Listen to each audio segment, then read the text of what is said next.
to drag the past out into the light. We're one, but we're not the same. We get to carry each other, carry each other. Hi everyone, my name's Sarah Haskett, and I'm here again for another little chat with you on the Chit-Chat Cafe. So I've always been a really big advocate for environmental positive change. You know, we're in a global crisis at the moment with the global warming and the problems that are happening around the world. I've always been a massive advocate for recycling and using less plastic. But you know what? One of the big things that I've really noticed since becoming a CBT therapist, and that's how detached we can often become with our environment.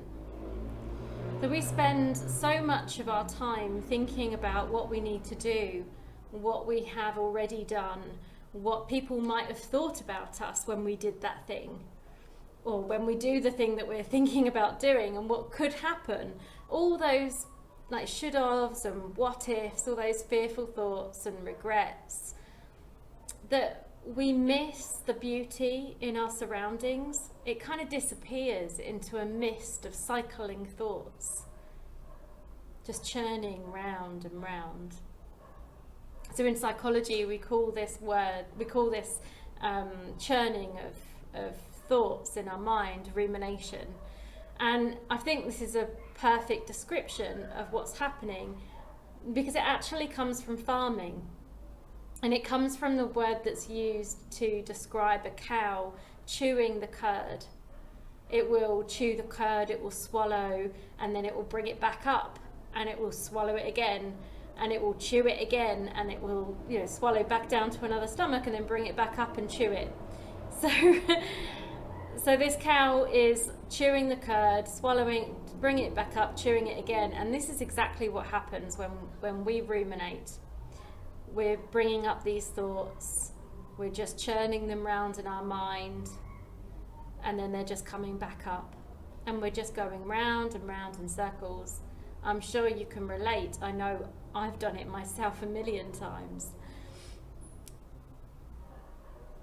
But how many times have you gone somewhere and been oblivious to the environment of which you've just walked? Or your mind has been thinking your mind has been thinking so much that you didn't really listen to the person who was just talking to you. And it's interesting because when we watch a dog walking out on a walk in the forest, they're sniffing around, they're really enjoying the moment. And dogs aren't walking along wondering, if they look funny, if they are walking right, if last time they had a walk they upset another dog. No, they're just enjoying the world around them. But we've evolved to have this mind where we can think in the future and the past, and that's really, really helpful for creation and innovation. It's what's brought us to where we are. It's what separated us from the animals and made us able to build and create the society that we live in and all the things that we have. But it's come with this this kind of this sort of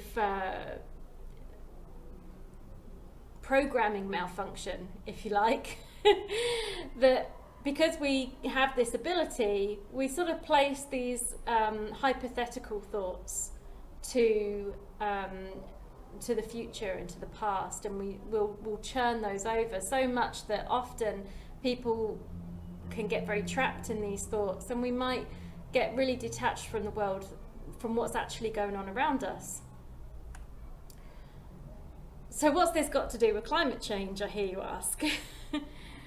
Well, when we walk and really look, like sniff around and wag our tails like the dogs,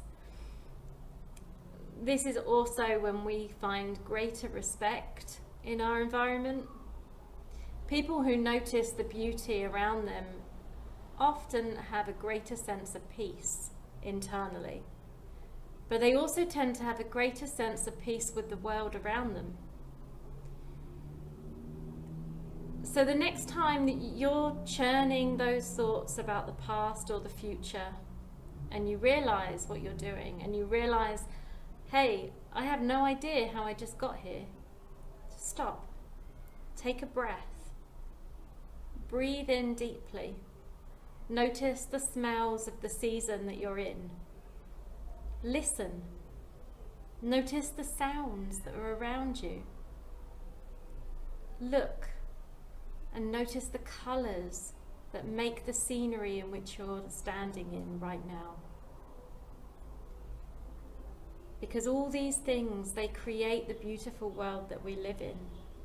And when you do this, you will feel greater calm.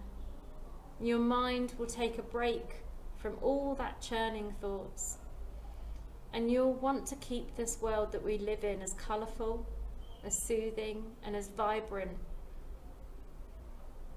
as it is. Because when we take this time just to be, we realise the true importance is now. What's happening right now around us. Because all those hypothetical thoughts about the past or the future, they're just that. They're hypothetical. You know, they haven't actually happened yet.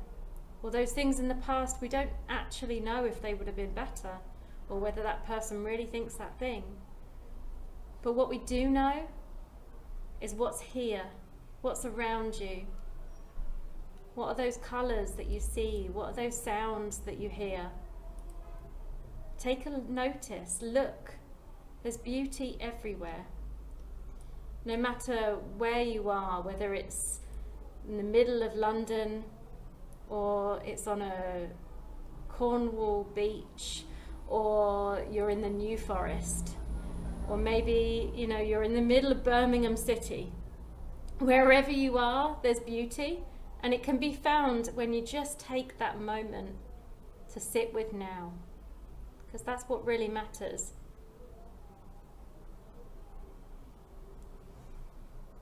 See you next time.